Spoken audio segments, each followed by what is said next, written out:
शुक्लाम्बरधरम् विष्णुम् शशिवर्णम् चतुर्भुजम् प्रसन्नवदनम् ध्यायेत् सर्वविघ्नोपशान्तये व्यासम् वसिष्ठनप्तारम् शक्तेः पौत्रमकल्मषम् पराशरात्मजम् वन्दे शुकतातम् तपोनिधिम् व्यासाय विष्णुरूपाय व्यासरूपाय विष्णवे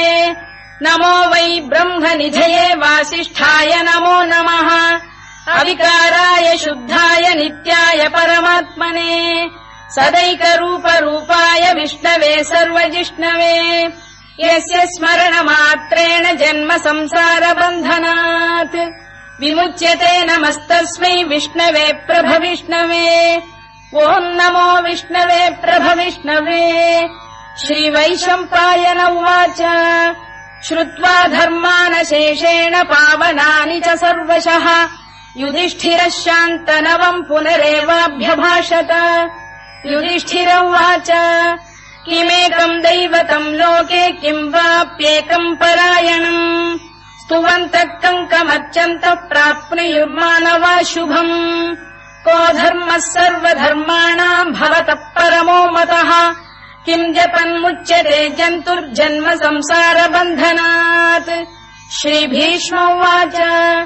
जगत्प्रभुम् देवदेवमनन्तम् पुरुषोत्तमम् स्तुवन्नाम सहस्रेण पुरुषः सततोत्थितः तमेव चार्चयन्नित्यम् भक्त्या पुरुषमव्ययम् ध्यायम् स्तुवन् नमस्यम् च यजमानस्तमेव च अनादिनिधनम् विष्णुम् सर्वलोकमहेश्वरम् लोकाध्यक्षम् स्तुवन्नित्यम् सर्वदुःखातिगो भवेत् ब्रह्मण्यम् सर्वधर्मज्ञम् लोकानाम् कीर्तिवर्धनम् लोकनाथम् महद्भूतम् सर्वभूतभवोद्भवम् एष मे सर्वधर्माणाम् धर्मोऽधिकतमो मतः यद्भक्त्या पुण्डरीकाक्षम् स्तवैरच्चेन्नरः सदा परमम् यो महत्तेजः परमम् यो महत्तपः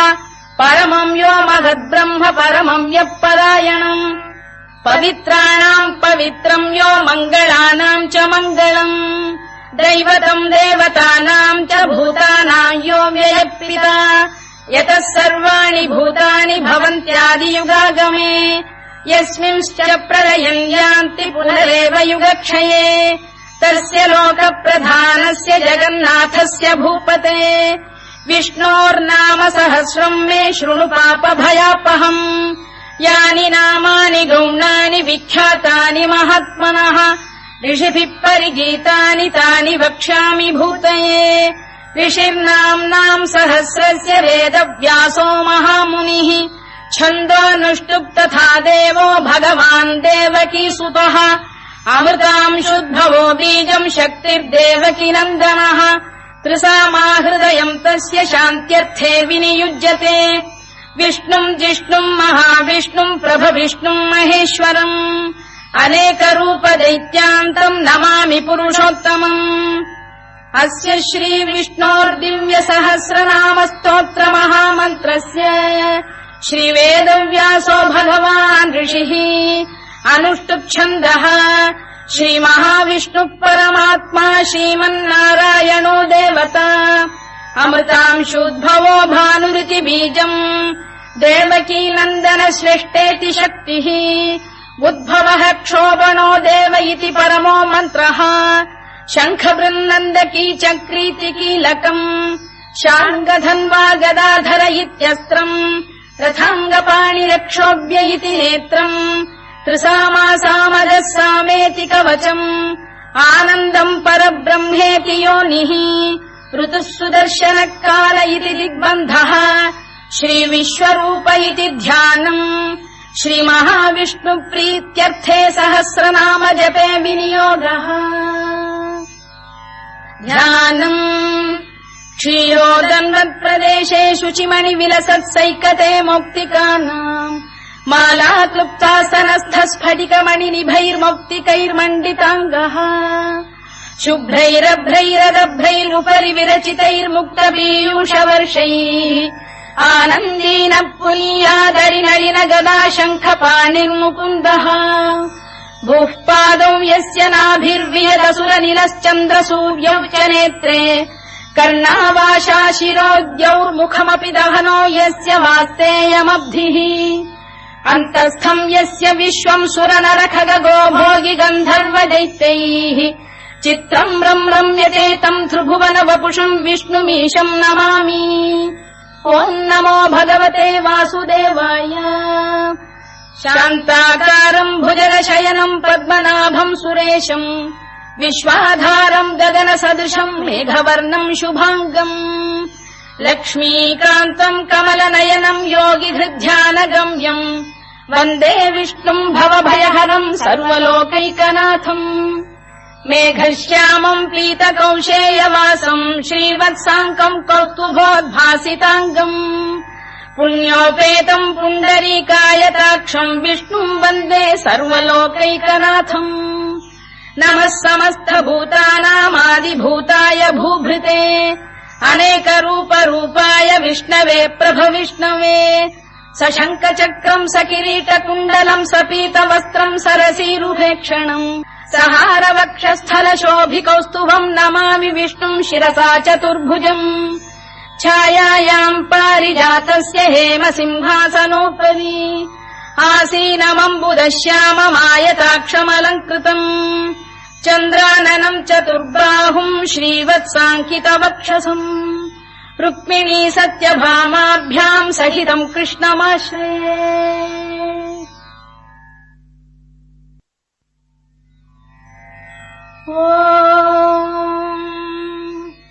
विश्वम् विष्णुर्वषत्कारो भूतभव्य भवत्प्रभुः भूतकृद्भूतभृद्भावो भूतात्मा भूतभावनः भूतात्मा परमात्मा च मुक्तानाम् परमागतिः अव्ययः पुरुषः साक्षी क्षेत्रज्ञोऽक्षर एव च योगो योगविदाम् नेता प्रधानपुरुषेश्वरः नारसिंहवपुः श्रीमान् केशवः पुरुषोत्तमः सर्वः शर्वः शिवस्थाणुर्भूतादिर्निधिरव्ययः सम्भवो भावनो भर्ता प्रभवः प्रभुरीश्वरः स्वयम्भूः शम्भुरादित्यः पुष्कराक्षो महास्वनः अनादिनिधनो धाता विधाता धातुरुत्तमः अप्रमेयो ऋषिकेशः पद्मनाभोऽमरप्रभुः विश्वकर्मा मनुस्पष्टा स्थविष्ठस्थविरो ध्रुवः अग्राह्यः शाश्वतः कृष्णो लोहिताक्षप्रदर्दनः प्रभूतस्त्रिककुब्धाम पवित्रम् मङ्गलम् परम् ईशानप्राणदप्राणो ज्येष्ठः श्रेष्ठः प्रजापतिः हिरण्यगर्भो भूगर्भो माधवो मधुसूदनः ईश्वरो विक्रमी धन्वी मेधावी विक्रमक्रमः अनुत्तमो दुराधर्ष्य कृतज्ञकृतिरात्मवान् सुरेशः शरणम् शर्म विश्वरेता प्रजाभवः अधः संवत्सरो व्यालप्रत्ययः सर्वदर्शनः अजः सर्वेश्वरः सिद्धः सिद्धिः सर्वादिरच्युतः वृषाकपिरमेयात्मा सर्वयोगविनिसृतः वसुर्वसुमनः सत्यः समात्मा संमितः समः अमोघः पुण्डरीकाक्षो वृषकर्मा वृषाकृतिः रुद्रो बहुशिरा बभ्रुर्विश्वयोनिः शुचिश्रवाः अमृतः शाश्वतस्थाणुर्वरारोहो महातपाः सर्वगः सर्वविद्भानुर्विश्वक्सेनो जनार्दनः वेदो वेदविदव्यङ्गो वेदाङ्गो वेदवित्कविः लोकाध्यक्षः सुराध्यक्षो धर्माध्यक्षकृताकृतः चतुरात्मा चतुर्व्यूहश्चतुर्दंष्टश्चतुर्भुजः भ्राजिष्णुर्भोजनम् भोक्ता सहिष्णुर्जगदादिजः अनघो विजयो जेता विश्वयोनिः पुनर्वसुः उपेन्द्रो वामनः प्रांशुरमोघः शुचिरूर्जितः अतीन्द्रः सङ्ग्रहः सर्गो धृतात्मा नियमो यमः वेद्यो वैद्यः सदा योगी वीरः माधवो मधुः अतीन्द्रियो महामायो महोत्साहो महाबलः महाबुद्धिर्महावीर्यो महाशक्तिर्महाद्युतिः अनिर्देश्य वपुः श्रीमान् अमे आत्मा महादृधृत् महेश्वासो महीभर्ता श्रीनिवासः सताङ्गतिः अनिरुद्धः सुरानन्दो गोविन्दो गोविदाम्पतिः मरीचिर्दमनो हंसः सुपर्णो भुजगोत्तमः हिरण्यनाभः सुतपाः पद्मनाभः प्रजापतिः अमृत्युः सर्वदृक्सिंहः सन्धाता सन्धिमान् स्थिरः अजो दुर्मर्षणः शास्ता विश्रुतात्मा सुरारिः गुरुर्गुरुतमो धाम सत्यः सत्यपराक्रमः निमिषो निमिषस्रग्वी वाचस्पतिरुदारधीः अग्रणीर्ग्रामणी श्रीमान् न्यायो नेता समीरणः सहस्रमूर्धा विश्वात्मा सहस्राक्षः सहस्रपात् आवर्तनो निवृत्तात्मा संवृतः सम्प्रमर्दनः अधः संवर्तको वह्निरनिलो धरणीधरः सुप्रसाद प्रसन्नात्मा विश्वधृक् विश्वभुग्विभुः सत्कर्ता सत्कृतः साधुर्जन्धुर्नारायणो नरः असङ्ख्येयो प्रमेयात्मा विशिष्टः शिष्टकृच्छुचिः सिद्धार्थ सिद्ध सङ्कल्पः सिद्धिदः सिद्धिसाधनः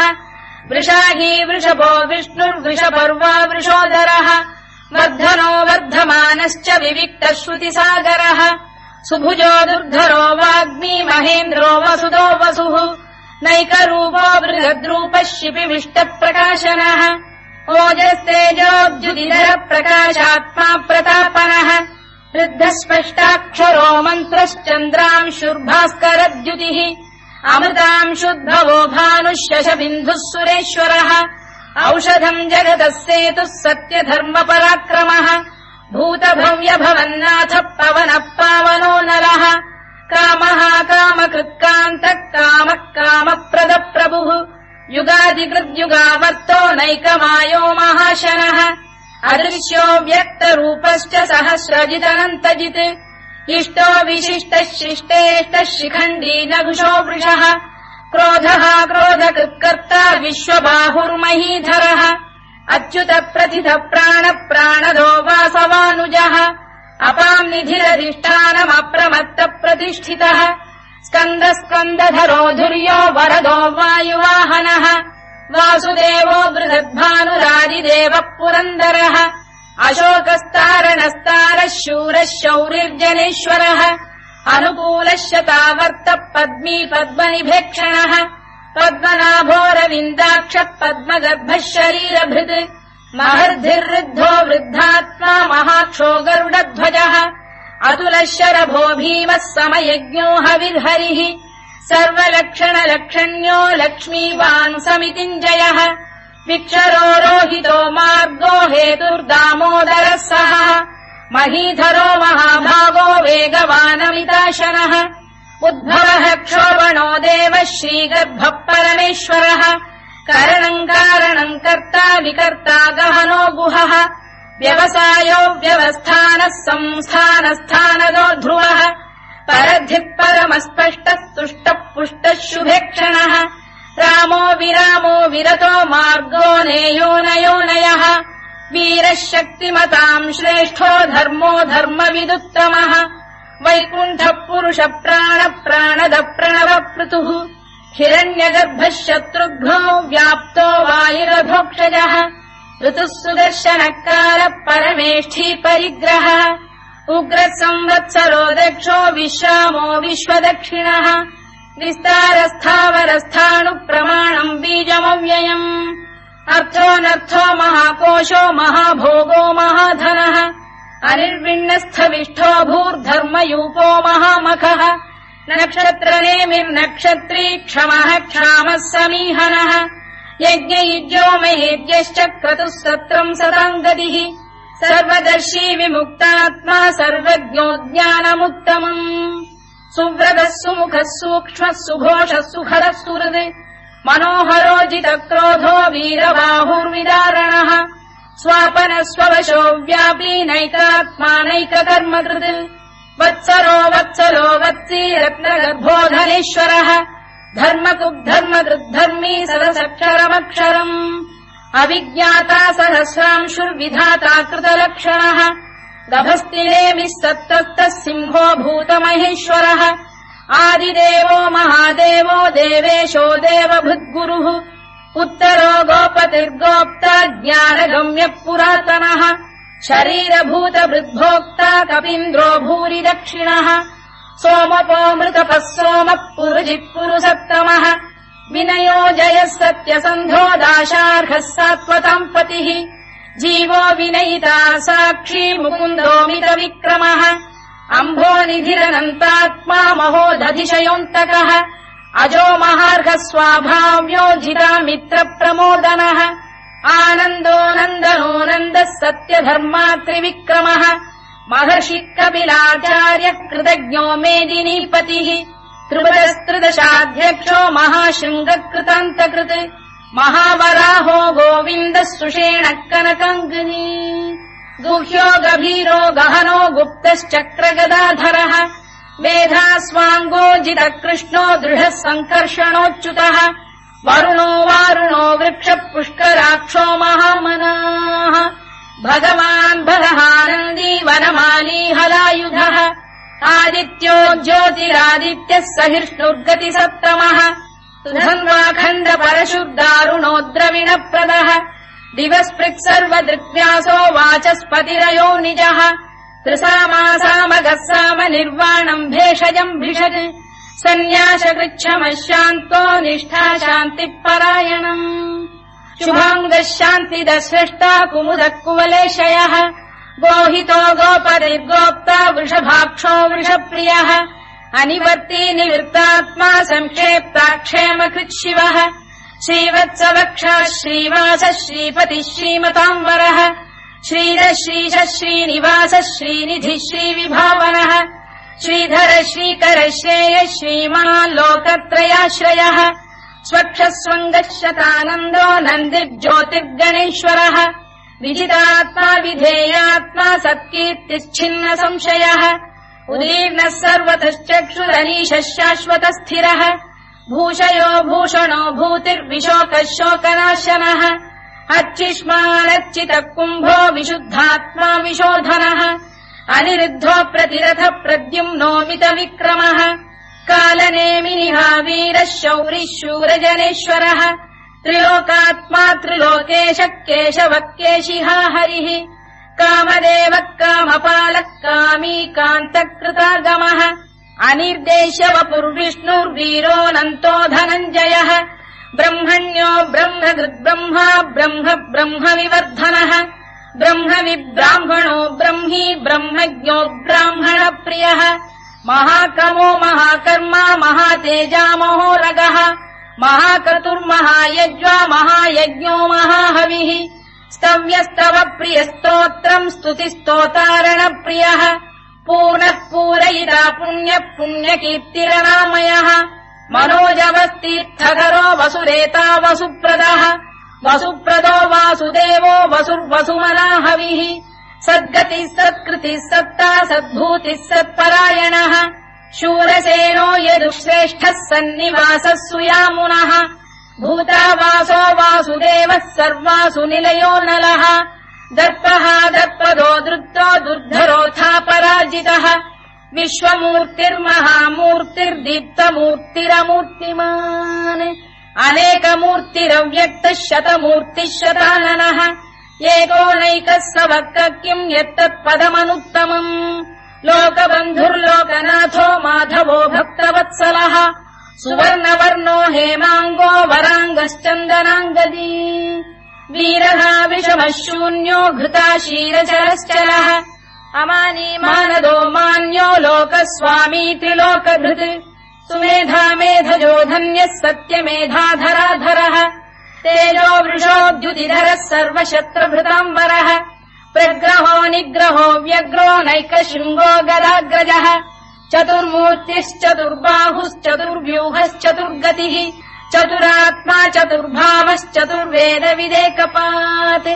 समावर्तो निवृत्तात्मा दुर्जयो दुरतिक्रमः दुर्लभो दुर्गमो दुर्गो दुरावासो दुरारिः शुभाङ्गो लोकसारङ्गः सुतम् तुस्तम् तु वर्धनः इन्द्रकर्मा महाकर्मा कृतकर्मा कृतागमः उद्भवः सुन्दरः सुन्दो रत्ननाभः सुलोचनः अर्को वाजसनः शृङ्गी जयन्तः सर्वविजयी सुवर्णबिन्दुरक्षोभ्यः सर्ववागीश्वरेश्वरः महाह्रदो महागर्तो महाभूतो महानिधिः कुमुदकुन्दरकुन्दः पर्जन्यः पावनो निलः अमृताशोऽमृतवपुः सर्वज्ञः सर्वतोमुखः सुलभः सुव्रतः सिद्धः शत्रुजिच्छत्रुतापनः न्यग्रोधोदुम्बरोश्चतश्चाणूरान्ध्रैषूदनः सहस्रार्चिः सप्तजिह्वः सप्तैधा सप्तवाहनः अमूर्तिरनघोचिन्त्यो भयगृद्भयनाशनः अणुबृहत्कृशस्थूलो गुणभिर्निर्गुणो महान् अधृतस्वधृतस्वास्य प्राग्वंशो वंशवर्धनः भारभृत्कथितो योगी योगीशः सर्वकामदः आश्रमश्रमणः क्षामः सुपर्णो वायुवाहनः धनुर्धरो धनुर्वेदो दण्डो दमयिता दमः अपराजितः सर्वसहो नियन्ता नियमो यमः सत्त्ववान् सात्विकः सत्यः सत्यधर्मपरायणः अभिप्रायप्रियार्होः प्रियकृत्प्रीतिवर्धनः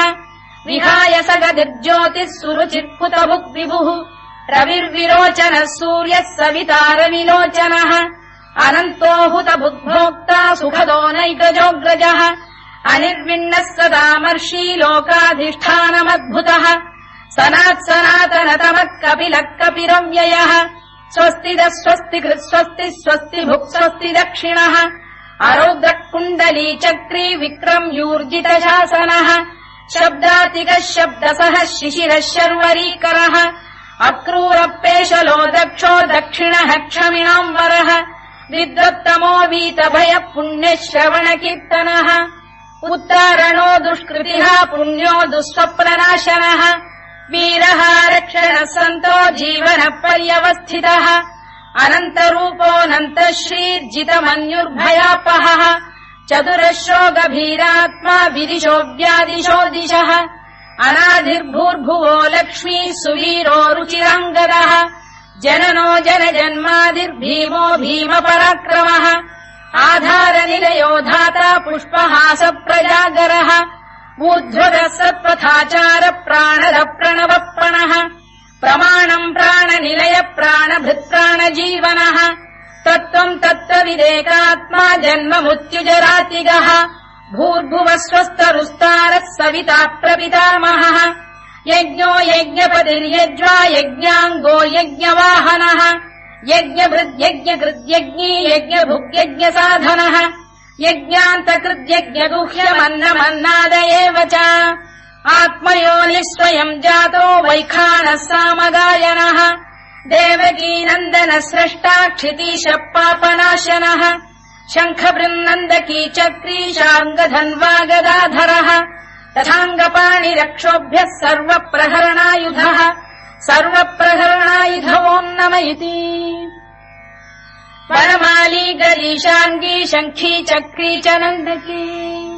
श्रीमान्नारायणो विष्णुर्वासुदेवोऽभिरक्षतु वनमाली गरीशाङ्गी शङ्खी चक्री च नन्दकी श्रीमान्नारायणो विष्णुर्वासुदेवोऽभिरक्षतु वनमाली गरीशाङ्गी शङ्खी चक्री च नन्दकी श्रीमान्नारायणो विष्णुर्वासुदेवोऽभिरक्षतु इतीदम् कीर्तनीयस्य केशवस्य महात्मनः नाम्नाम् सहस्रम् दिव्यानामशेषेण प्रकीर्तितम् य इदम् शृणुयान् नित्यम् यश्चापि परिकीर्तयेत् नाशुभम् प्राप्नुयात् किञ्चित् सोमुत्रेह च मानवः वेदान्तको ब्राह्मणस्य क्षत्रियो विजयी भवेत् वैश्यो धनसमृद्धः स्यात् क्षुद्रः सुखमवाप्नुयात् धर्मार्थी प्राप्नुयात् धर्ममर्थार्थी चार्थमाप्नुयात् कामानवाप्नुयात् कामी प्रजार्थी चाप्नुयात् प्रजाम् भक्तिमान् यः सदोत्थाय शुचिस्तद्गतमानसः सहस्रम् वासुदेवस्य नाम्नामेतत् प्रकीर्तयेत् यशः प्राप्नोति विपुलम् याति प्राधान्यमेव च अचलाम् श्रियमाप्नोति श्रेयः प्राप्नोत्यनुत्तमम् न भयम् क्वचिदाप्नोति वीर्यम् तेजश्च विन्दति भवत्यरोगोद्युतिमान् बलरूपगुणान्वितः रोगार्तो मुच्यते रोगात् बद्धो मुच्येत बन्धनात् भयान्मुच्येत भीतस्तु मुच्येतापन्न आपदः दुर्गाण्यतितरत्याशु पुरुषः पुरुषोत्तमम् सुवन्नाम सहस्रेण नित्यम् भक्तिसमन्वितः वासुदेवाश्रयो मर्त्यो वासुदेवपरायणः सर्वपापविशुद्धात्मा याति ब्रह्म सनातनम् न वासुदेव भक्तानामशुभम् विद्यते क्वचित् जन्म मृत्युजरा व्याधि भयम् नैवोपजायते इमम् स्तवमधीयानः श्रद्धा भक्ति समन्वितः युज्येतात्मसुखक्षान्ति श्रीधृतिस्मृतिकीर्तिभिः न क्रोधो न च मात्सर्यम् न लोभो न शुभामतिः भवन्ति कृतपुण्यानाम् भक्तानाम् पुरुषोत्तमे द्यौः स चन्द्रार्कनक्षत्राखम् दिशो भूर्महो दधिः वासुदेवस्य वीर्येण विधृतानि महात्मनः ससुरासुरगन्धर्वम् स यक्षोरगराक्षसम् जगत्वशे वर्ततेदम् कृष्णस्य सचराचरम् इन्द्रियाणि मनो बुद्धिः सत्त्वम् तेजो बलम् धृतिः वासुदेवात्मकान्याहुः क्षेत्रम् क्षेत्रज्ञ एव च सर्वागमानामाचार प्रथमम् परिकल्पते आचार प्रभवो धर्मो धर्मस्य प्रभुरच्युतः ऋषयः पितरो देवा महाभूतानि धातवः जङ्गमा जङ्गमम् चेदम् जगन्नारायणोद्भवम् योगो ज्ञानम् तथा साङ्ख्यम् विद्या शिल्पादिकर्म च वेदाः शास्त्राणि विज्ञानमेतत् सर्वम् जनार्दनात् एको विष्णुर्मदद्भूतम् पृथग्भूतान्यनेकशः त्रीन् लोकान् व्याप्य भूतात्मा भुङ्क्ते विश्वभुवव्ययः इमम् स्तवम् भगवतो विष्णोर्व्यासेन कीर्तितम् पठेद्य इच्छेत् पुरुषः श्रेयत् प्राप्तुम् सुखानि च विश्वेश्वरमजम् देवम् जगतः प्रभुमव्ययम् भजन्ति ये पुष्कराक्षम् न ते यान्ति पराभवम् न ते यान्ति पराभवम् वोन्नम इति अर्जुनोवाच पद्मपत्र विशालाक्ष पद्मनाभसुरोत्तम भक्तानामनुरक्तानाम् त्राता भव जनार्दन श्रीभगवानुवाच यो माम् नाम सहस्रेण स्तोतुमिच्छति पाण्डव सोऽहमेकेन श्लोकेन स्तुत एव न संशयः स्तुत एव न संशयोन्नम इति व्यास उवाच वासनाद्वासुदेवस्य वासितम् भुवनत्रयम् सर्वभूतनिवासोऽसि वासुदेव नमोऽस्तु ते वासुदेव नमोऽस्तु ते ओन्नम इति पार्वत्युवाच केनोपायेन लघुना विष्णोर्नाम सहस्रकम् पठ्यते पण्डितैर्नित्यम् श्रोतुमिच्छाम्यहम् प्रभो ईश्वर उवाच श्रीराम राम रामेति रमे रामे मनोरमे सहस्रनाम तत्तुल्यम् राम नाम वरानने श्रीराम राम रामेति रमे रामे मनोरमे सहस्रनाम तत्तुल्यम् राम नाम वरानने श्रीराम राम रामेति रमे रामे मनोरमे सहस्रनाम तत्तुल्यम् राम नाम वरानने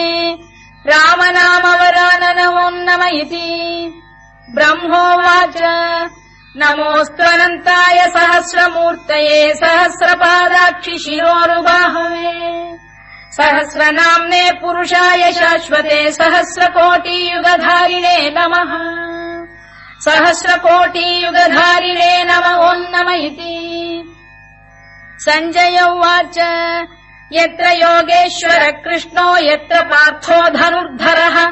तत्र श्रीविजयो भूतिर्ध्रुवा नीतिर्मतिर्मम श्रीभगवानुवाच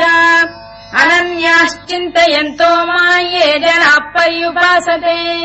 तेषाम् नित्याभियुक्तानां योगक्षेमम् वहाम्यहम् परित्राणाय साधूनाम् विनाशाय च दुष्कृताम् धर्म संस्थापनार्थाय सम्भवामि युगे युगे आर्ता विषण्णाः शिथिलाश्च भीता घोरेषु च व्याधिषु वर्तमानाः संकीर्त्य नारायण शब्दमात्रम् विमुक्त दुःखाः सुखिनो भवन्तु कायेन वाचा मनसेन्द्रियैर्वा बुद्ध्यात्मना वा प्रकृते स्वभावात् करोमि यद्यत् सकलम् परस्मै नारायणायेति समर्पयामि।